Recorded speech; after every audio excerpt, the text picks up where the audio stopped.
आपको अपनी जिंदगी में जब कभी भी छोटी से छोटी या बड़ी से बड़ी कोई भी परेशानी आ जाए तो भगवत गीता के ये 30 उपदेश उस वक्त पे आपको बहुत काम आएंगे। ये पवित्र विचार आपके लिए समझना और उसे अपने जीवन में अनुकरण करना बहुत ही आवश्यक है।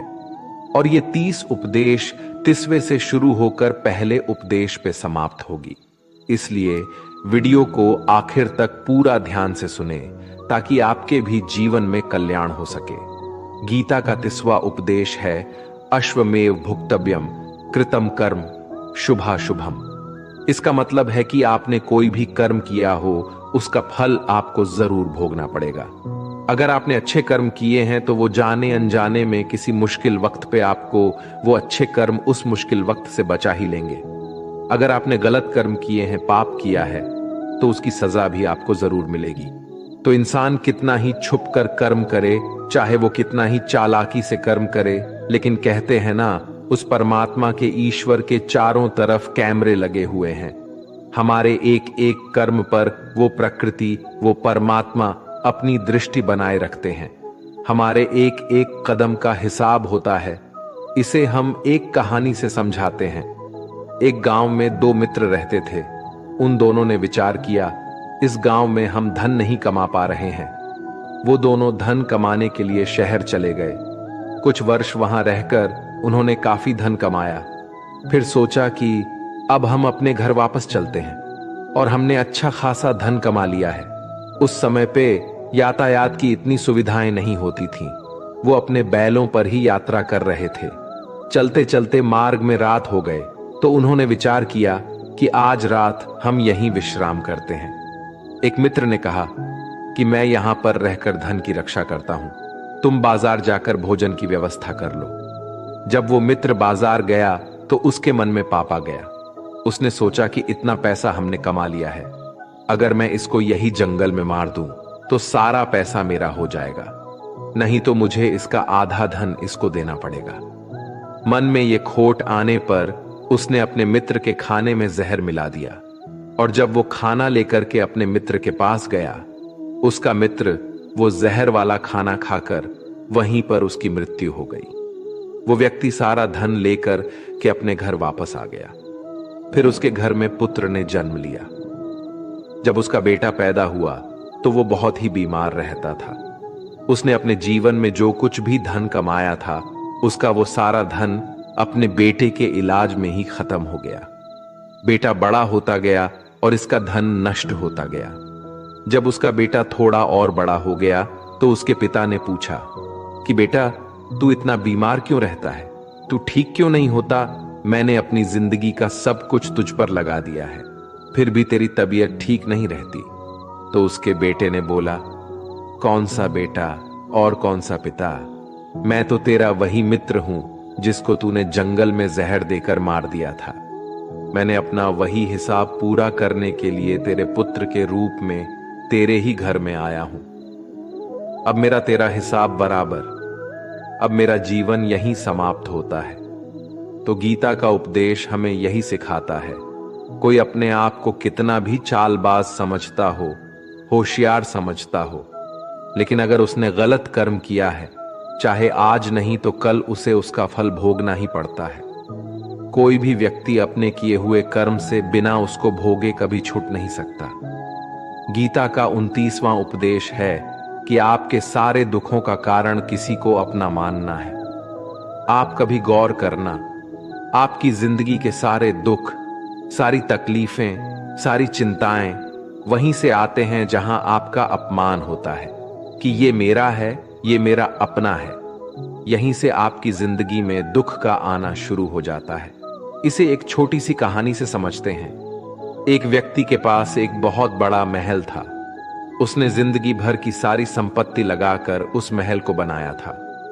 आसपास के शहरों के कई लोग उसके महल को देखने आते थे। कई बड़े बड़े सेठ उसके महल को खरीदने की कोशिश करते थे। इसलिए वो महल उसका अहंकार हो गया, उसके जीने की वजह था। उसका उस महल से बहुत लगाव था। एक दिन उसके महल में आग लग गई और वो कहीं बाजार गया हुआ था। जब वो घर लौट कर आया तो उसने देखा कि उसका महल तो आग में जल रहा है। अपने घर को आग में जलता हुआ देखकर उसे इतना दुख हुआ। उसने कहा, अगर ये महल नहीं रहेगा तो मैं भी जिंदा नहीं रहूंगा। अगर मेरा महल ही जलकर राख हो जाएगा तो मैं जी कर क्या करूंगा। वो भी उसी आग में छलांग लगाने की कोशिश करने लगा तो किसी दूसरे व्यक्ति ने उसे रोक लिया और कहा कि भाई, ये जो तुम्हारा महल है, इस महल को तुम्हारे कल बेटे ने किसी और को बेच आया है। जब उसे पता चला कि ये महल अब मेरा नहीं किसी और का हो चुका है तो उसकी सारी चिंता खत्म हो गई। जैसे और लोग उस जलते हुए महल को देखकर तमाशा देख रहे थे, वैसे ये भी खड़ा हो गया। इतने ही देर में उसका बेटा आया। वो अपने बेटे को देखकर बहुत खुश हुआ। उसे आशीर्वाद देने लगा कि तेरे जैसा बेटा तो बहुत भाग्य वाले माता पिता को मिलता है। तुमने तो मेरी जिंदगी बचा ही ली। आज इस घर में आग लग रही थी और तूने कल ही इसका सौदा कर दिया। वो अपने पिताजी से कहने लगा कि पिताजी, इस महल के सौदे के लिए बात तो करने गया था, पर सौदा कभी पक्का हुआ ही नहीं है। जब उसके पिता ने यह सुना कि अभी इस महल का सौदा हुआ ही नहीं है तो वो दोबारा से फूट फूट कर रोने लगा और अपनी छाती पीटने लगा। महल वही है, इंसान वही है, लेकिन जब महल मेरा है तब वो दुख भी देता है, खुशी भी देता है। लेकिन जब वो मेरा नहीं है, उससे मेरा कोई रिश्ता नहीं है, तो सारे दुख खत्म हो जाते हैं। ऐसे ही जिंदगी में जब किसी जगह, किसी इंसान को, किसी रिश्ते को, किसी काम को हम अपना मान लेते हैं, मेरा मान लेते हैं, वो वहीं से सारे दुखों की शुरुआत होती है, वहीं से हर तकलीफ की शुरुआत होती है। तो श्रीमद् भगवद गीता का ये 29वां उपदेश यही कहता है कि आप जैसे ही किसी को अपनी जिंदगी जीने की वजह मान लेते हो, इसके बिना तो मैं जी ही नहीं सकता, तो फिर वो चीज, वो इंसान, वो काम आपको बहुत दुख देता है। दोस्तों, इससे पहले कि हम 28वें उपदेश पर जाए, आपसे विनती है कि अगर आप इस वीडियो से कुछ भी सीख रहे हैं तो इस वीडियो को एक लाइक कर दीजिए और इस चैनल को सब्सक्राइब कर लीजिए। तो फिर चलिए आगे बढ़ते हैं। गीता का 28वां उपदेश है कि आज मैं जियो। हल्की चिंता करना छोड़ दो। जो भी व्यक्ति अपनी बीते हुए कल या अपने आने वाले कल में खोया हुआ रहता है, वो जिंदगी में कभी खुश नहीं रह सकता। आपको जिंदगी में खुशी सिर्फ और सिर्फ तब मिल सकती है जब आप वर्तमान में जी सके, आज के आनंद को जी सके। बीते हुए कल और आने वाले कल का कोई वास्तविक अस्तित्व नहीं होता। वो सिर्फ आपकी बुद्धि और आपके विचारों में होता है। उसे सिर्फ आप अपने मन के अंदर और बुद्धि के अंदर जीते हैं। उसकी कोई वास्तविकता इतनी नहीं होती। उसे सिर्फ आप अपने मन के अंदर और बुद्धि के अंदर जीते हैं। लेकिन जिससे आप वास्तविकता में जीते हैं, वो आपका आज होता है, वो आपका चल रहा पल होता है। अगर आप अपने मन और बुद्धि को अपने भूतकाल और भविष्य काल में अटका कर रखेंगे तो याद रखना, आप कभी खुश नहीं रह पाएंगे। और अगर जिंदगी में खुश रहना चाहते हैं तो आज में और इसी पल में जीना सीखें। गीता का 27वां उपदेश है कि जो आपके साथ अधर्म करे, पाप करे, गलत करे, उसे दंड जरूर देना चाहिए। अगर आप उसे सहते हैं तो वो आपके साथ और गलत करता रहेगा। अगर आप उसे सहते हैं तो उसके पाप में आप भी भागीदार हो जाएंगे। अर्जुन श्री कृष्ण से कहने लगे कि जिनसे मैं युद्ध करने जा रहा हूं, ये सब मेरे भाई हैं, मेरे गुरुजन हैं। मैं इनके सामने कैसे हथियार उठाऊं, इनको कैसे मारूं? तो भगवान श्री कृष्ण ने अर्जुन से कहा कि जिन्हें तुम अपना मानते हो वो सभी अधर्मी हैं, वो पाप के पक्ष में खड़े हैं, और अगर तुम इनका वध नहीं करोगे, युद्ध नहीं करोगे, तो समाज में और भी पाप बढ़ जाएंगे। क्योंकि जब कोई ऐसे पापियों को नहीं रोकता है तो ये और भी ज्यादा पाप करते हैं। ऐसे ही जब आपके साथ कोई गलत करता है, आपको चोट पहुंचाता है, दुख पहुंचाता है, और वही आप चुपचाप रहते हो, तो उससे सामने वाले का मनोबल बढ़ जाता है। वो आपको कमजोर समझने लगता है और आपके साथ गलत करने का वो अपना हक समझने लगता है। लेकिन जब आप उसके गलत व्यवहार को, उसके अधर्म को रोक लेते हैं, उसका विरोध करते हैं, तब वो अपनी सीमा में रहना सीख जाता है। और यही कलयुग है। अगर इस जमाने में आपको खुश रहना है तो आपको अपनी रक्षा खुद ही करनी होगी। कोई आपके साथ गलत करे तो उसको कभी नहीं सहना रहना चाहिए, बल्कि उसका सामना करना चाहिए। गीता का 26वां उपदेश है कि किसी से भी हद से ज्यादा मोह कभी नहीं करना चाहिए। जिससे भी आप सबसे ज्यादा मोह लगाओगे, देखना वो आपको अवश्य रुलाएगा। मोह की वजह से ही आप किसी के पीछे मरते रहते हैं। मोह की वजह से ही आपको कई बार अपमान भी सहना पड़ता है, और कई लोगों को मोह की वजह से ही अपना अपमान दिखता भी नहीं है कि सामने वाला मेरी इज्जत तक नहीं कर रहा और मैं इसके पीछे मरा जा रहा हूं। वो आपकी आंखों पे ऐसी पट्टी लगा देता है कि आपको सच और झूठ दिखाई ही नहीं देता। आपको किसी इंसान का चेहरा दिखाई नहीं देता। आप जो देखते हैं, जो सुनते हैं, उसी पर यकीन करने लगते हैं, फिर चाहे आपको कितना ही दर्द मिल रहा हो। अगर आप किसी इंसान को ठीक से समझना चाहते हैं, उसकी सच्चाइयों को जानना चाहते हैं, तो उसके लिए बहुत जरूरी है कि आप उसके मोह से जल्द बाहर आ जाएं। आपका मोह आपको दुख देता है। जिस दिन मोह खत्म, उस दिन आपको किसी भी रिश्ते से कोई दुख नहीं मिल सकता, क्योंकि आपको फिर कोई फर्क ही नहीं पड़ेगा। गीता का 25वां उपदेश यह है कि आप वो मत करो जो सभी करते हैं, बल्कि वो करो जो आपके लिए सही है। स्वधर्मम निधनम श्रेय भारत धर्मो भयावह। श्री कृष्ण ने अर्जुन से कहा कि एक जो तेरा कर्तव्य है, जो तेरे लिए सही है, जो तुझे करना चाहिए वो कर तू। कभी भी वो काम मत कर जो दुनिया कर रही है। क्योंकि अर्जुन श्री कृष्ण से कहने लगा कि ऐसे भयंकर युद्ध में पढ़ने से अच्छा है कि मैं सन्यासी बन जाऊं। तो श्री कृष्ण ने अर्जुन से कहा कि सन्यासी बनना तेरा कर्म नहीं है, तेरा धर्म नहीं है, क्षत्रिय है तू। कर्म और तेरा धर्म यही है कि तू अधर्म का नाश कर, धर्म की रक्षा कर। ऐसे ही हर इंसान का एक अलग कर्तव्य होता है, एक अलग ही मार्ग होता है। तो कभी भी उस मार्ग पर मत जाना जहां सारी भीड़ जा रही हो। कभी भी वो काम मत करो जो दुनिया करती है, कि आजकल का ये ट्रेंड हो गया है, ये फैशन हो गया है, सब करते हैं इसलिए हम भी कर रहे हैं। सारी भीड़ यही काम कर रही है इसलिए हम भी कर रहे हैं। अगर आप वो करोगे जो भीड़ कर रही है, तो आप भी उसी भीड़ में कहीं खो जाओगे। लेकिन वही अगर आप वो करोगे जो आपके लिए सही है, जो आपकी प्रतिभा है, तो दुनिया की सारी भीड़ में भी आप सबसे अलग नजर आओगे। गीता का 24वां उपदेश है कि जिंदगी में धोखा अपने ही देते हैं, क्योंकि उनको आपकी कमजोरियों का पता होता है। बाहर वाला आपको धोखा नहीं दे सकता, क्योंकि उसको आपके बारे में पता ही नहीं है कि आपको चोट कहां पहुंचानी है। लेकिन जो आपका अपना है, आपका खास है, उसे बहुत गहराइयों से पता होता है कि इसकी कमजोरी क्या है। ऐसा क्या करें जिससे इसको दर्द पहुंचाया जा सके, जिससे इसको हम नीचा दिखा सकते हैं, इसको चोट पहुंचा सकते हैं। ये कलयुग है, इसमें बाहर वालों से नहीं, जो हमारे अपने हैं ना, उनसे ही सावधान रहना होता है। महाभारत का युद्ध दो अलग अलग राज्यों में नहीं हुआ था, बल्कि एक ही परिवार के भाइयों में हुआ था। सभी आपस में एक ही वंश के लोग थे। कितनी बार दुर्योधन ने जहर देकर भीम को मारना चाहा। न जाने कितनी बार दुर्योधन ने पांडवों को जान से मारने की कोशिश की। वो उसका कोई पराया नहीं था, बल्कि उसका भाई था। सारी लड़ाइयां घर के अंदर ही होती हैं, बाहर कौन लड़ेगा? हमसे घर में ही सारे झगड़े होते हैं। तो आपको चोट सिर्फ वही लोग पहुंचा सकते हैं जो आपके अपने हैं।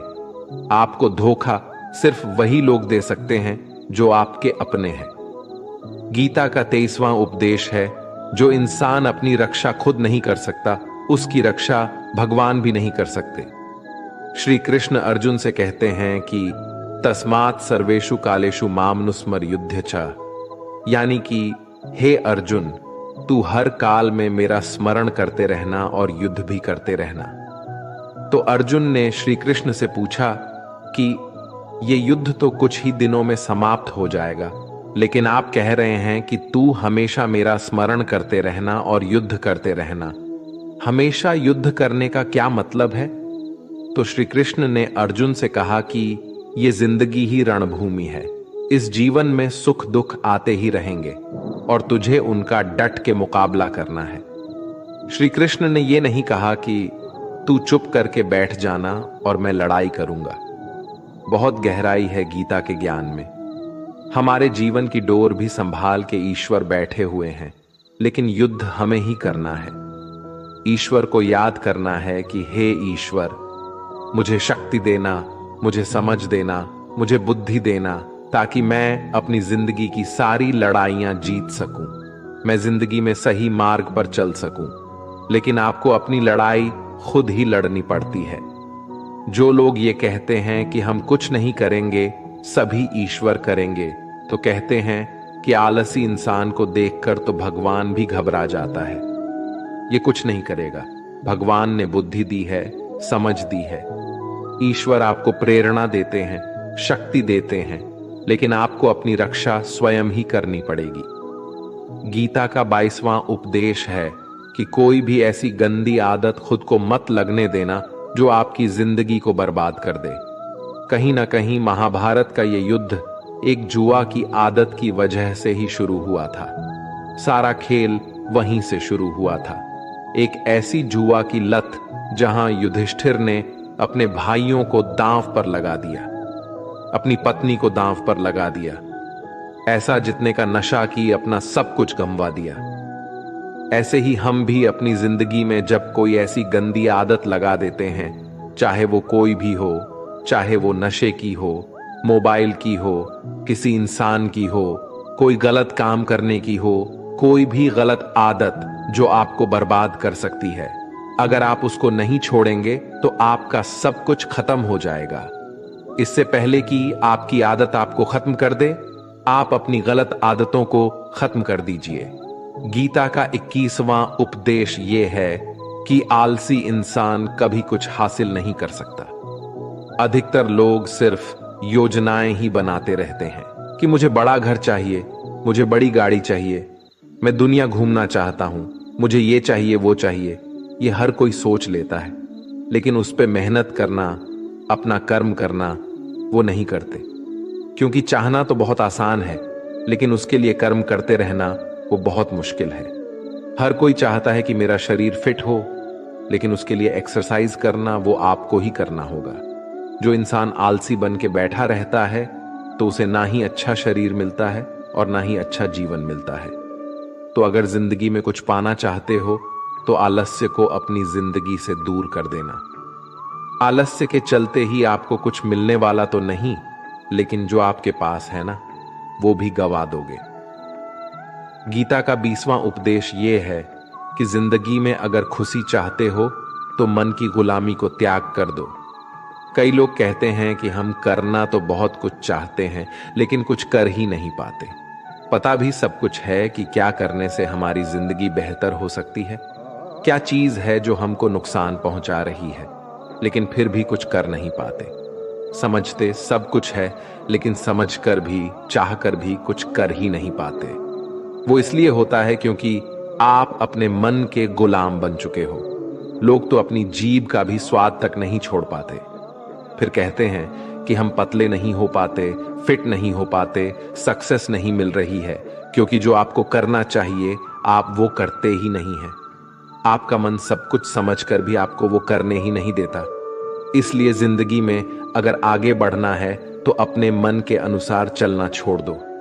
जो आपके लिए सही है वो ही आपको करना चाहिए। गीता का 19वां उपदेश यह है कि जो आपका है वो आपको मिल के ही रहेगा, और जो नहीं मिला है उसके लिए रोना छोड़ दो। आप जिसके लिए जितना रोगे वो चीज आपसे उतना ही दूर चली जाएगी, और जो चीज आपकी सच में है वो कहीं ना कहीं से आपके पास जरूर पहुंच जाएगी। इसलिए जो आपको जिंदगी में हासिल नहीं हो रहा है, हासिल नहीं हुआ है, उसका पछतावा करना, उसके लिए रोना आपको बिल्कुल बंद कर देना चाहिए। गीता का 18 उपदेश ये है, आप संसार में जितना प्रेम लगाओगे उतना ही जीवन में दुख और पीड़ा का अनुभव करोगे। गीता का 17वां उपदेश यह है कि जिस इंसान को बात बात पर क्रोध आता है, सुख और शांति उसके जीवन में कभी नहीं आ सकते।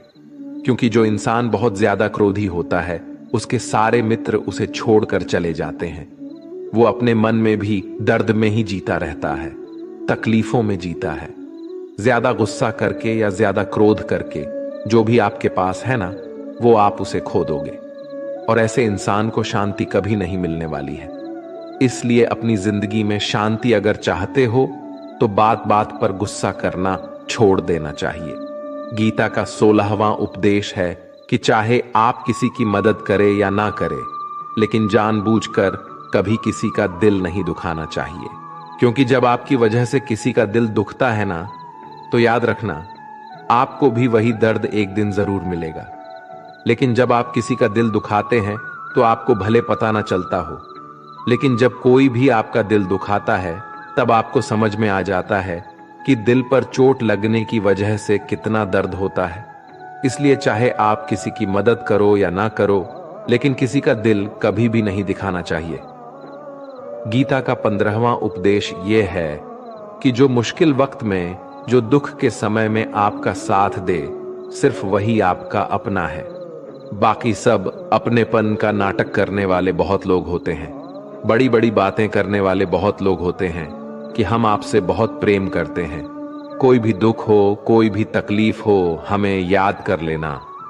लोग दुख उठाने की बात करते हैं, लोग आने जाने की बात करते हैं, हाथ मिलाना तो ठीक से नहीं जानते और दिल मिलाने की बात करते हैं।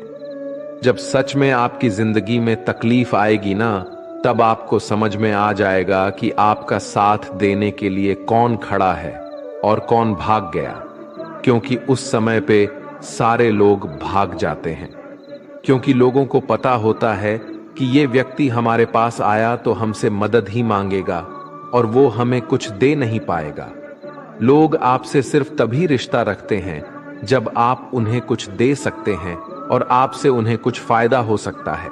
लेकिन जब लोगों को ये पता चल जाता है, ये समझ में आ जाता है कि उनको आपसे कोई फायदा नहीं होने वाला, बल्कि उनको तो आपकी मदद करनी पड़ेगी, तो वो आपको दूर से ही देखकर भाग जाते हैं। इसलिए जो आपके मुश्किल वक्त में आपके साथ खड़ा हो, सिर्फ वही आपका अपना होता है। बाकी इस दुनिया में सब पराये होते हैं, क्योंकि सिर्फ अपना अपना कह देने से कोई अपना नहीं हो जाता। गीता का 14वां उपदेश है कि जो भी होता है अच्छे के लिए होता है, और जो हो रहा है वो भी अच्छे के लिए ही हो रहा है, और जो आने वाले भविष्य में होगा वो भी अच्छे के लिए ही होगा। वैसे ये बहुत गहरी बात है। कुछ चीजें जिंदगी में ऐसी होती है जो हमें लगता है कि मेरे साथ ही ऐसा क्यों हुआ, मेरे साथ ही होना था ये सब। लेकिन जब वो वक्त गुजर जाता है, एक दिन हमको समझ आ जाता है कि अगर हमारे साथ ये सब नहीं होता तो आज हम इस मुकाम पर नहीं होते। अगर मेरे साथ ये सब नहीं होता तो शायद हमारी जिंदगी और भी बर्बाद हो सकती थी। इसलिए अगर हमें ये समझ में आ जाए कि जिंदगी में जो कुछ भी हो रहा है वो सब अच्छे के लिए ही हो रहा है, तो जीवन में हमेशा खुश रहेंगे। गीता का 13वां उपदेश है कि हर काम को समझदारी से करना ही योग होता है। योगः कर्मसु कौशलम। कई लोग काम तो करते हैं लेकिन उन्हें हासिल कुछ नहीं होता।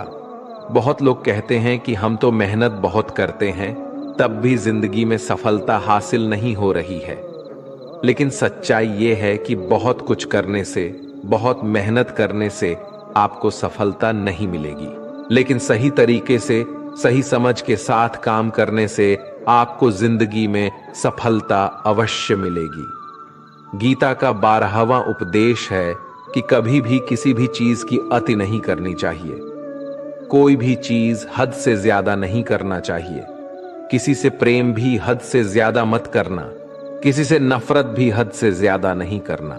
हद से ज्यादा मीठा भी खराब हो जाता है, हद से ज्यादा कड़वा भी खराब हो जाता है, हद से ज्यादा आराम भी आपको बीमार कर सकता है, हद से ज्यादा खाना भी आपको बीमार कर देगा, हद से ज्यादा भूखा रहना भी आपको नुकसान ही पहुंचाएगा।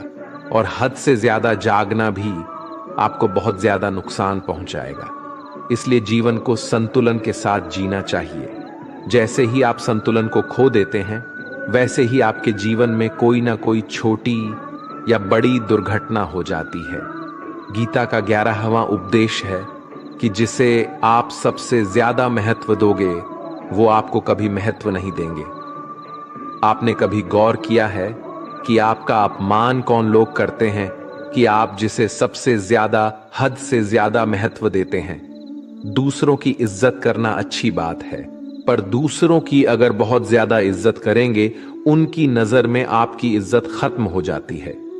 इसलिए किसी को भी कभी भी अपना सब कुछ नहीं बनाना चाहिए कि तुम ही मेरे सब कुछ हो। जैसे ही आप किसी को अपना सब कुछ बना लेते हैं, तो आप उसके लिए कुछ भी नहीं रह जाते। इसलिए लोगों को इज्जत उतना ही देना चाहिए जितना वो हजम कर सके। हद से ज्यादा इज्जत देना आपकी ही बेइज्जती करवा सकता है। गीता का 10वां उपदेश है जिसके साथ सत्य और ईश्वर की शक्ति है। चाहे सारी दुनिया उसके खिलाफ ही क्यों ना हो जाए, लेकिन अंत में जीत उसी की होती है। श्रीमद् भगवद गीता में कुल 700 श्लोक है और 18 अध्याय हैं। गीता का आखिरी श्लोक है, यत्र योगेश्वरः कृष्णो यत्र पार्थो धनुर्धरः तत्र सिरिरः विजय और भूति विधवाणी फिर मतिर्ममः।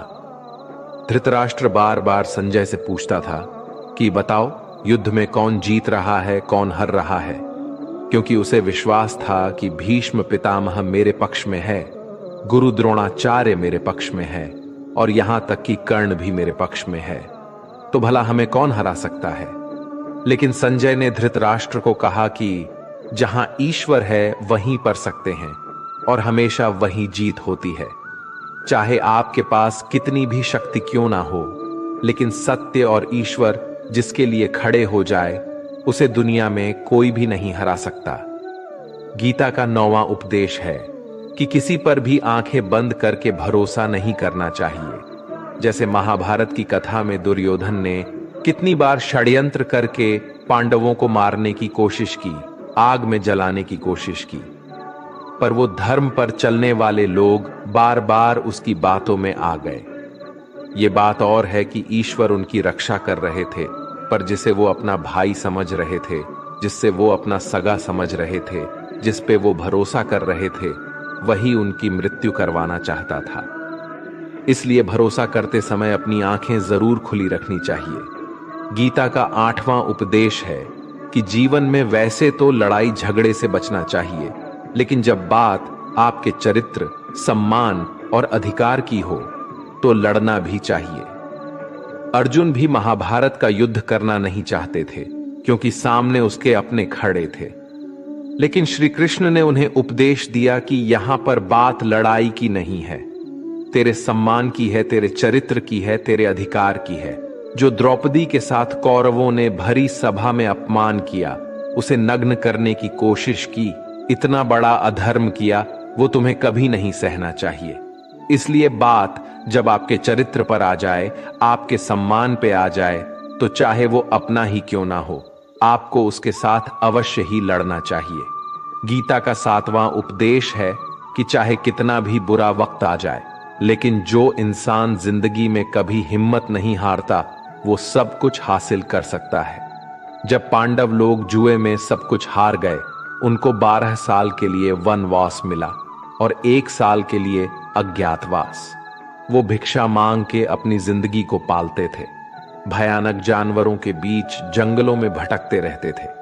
लेकिन इतना मुश्किल वक्त झेलने के बाद भी आखिर में विजय उन्हीं की हुई, क्योंकि उन्होंने अपने अंदर कभी हिम्मत नहीं खोई। ऐसे ही आपकी जिंदगी में कितना ही मुश्किल वक्त क्यों ना आ जाए, लेकिन आपके अंदर अगर हिम्मत है तो जीत आपकी अवश्य होगी।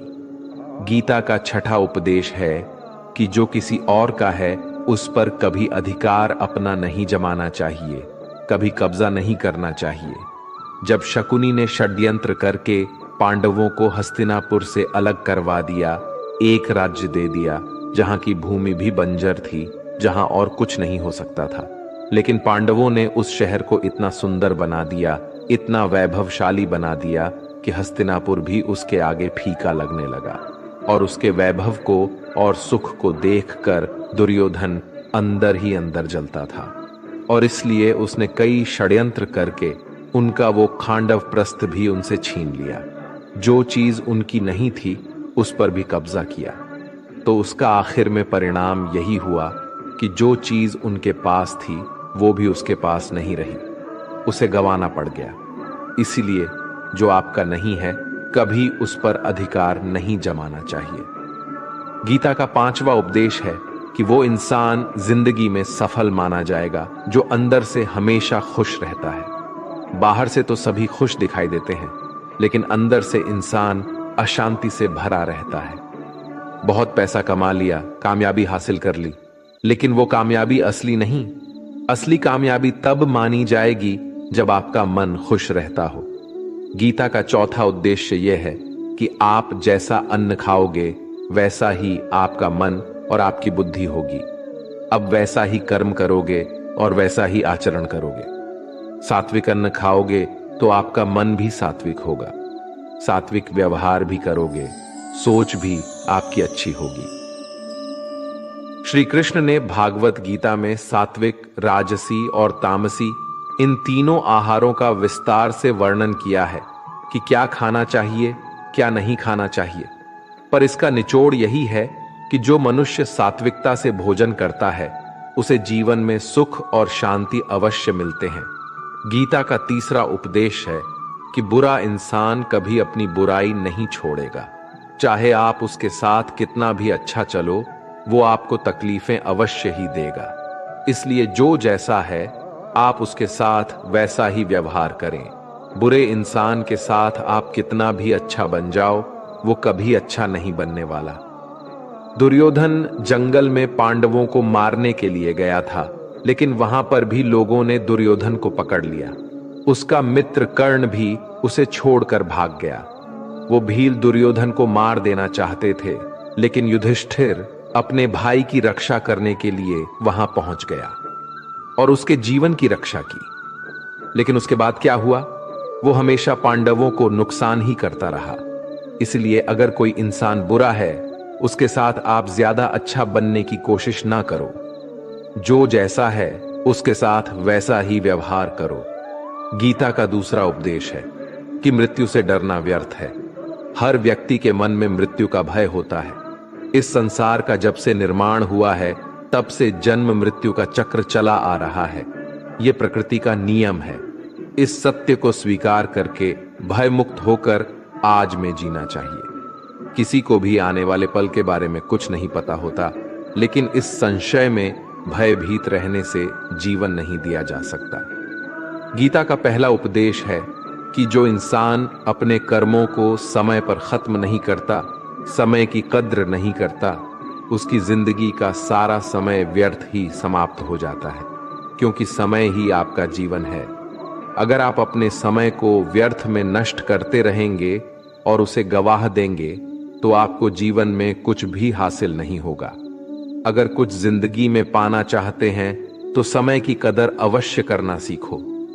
जो भी व्यक्ति गीता के इन 30 उपदेशों को रोज सुनेगा, समझेगा, तो जिंदगी की कितनी भी मुश्किल से मुश्किल घड़ी क्यों ना आ जाए, उसे ऐसे मुश्किल वक्त में भी रास्ता अवश्य मिलेगा। दोस्तों, अगर आपने इस वीडियो से कुछ भी सीखा हो तो इस वीडियो को एक लाइक कर दीजिए और कमेंट में जय श्री राधे कृष्णा अवश्य लिखिए।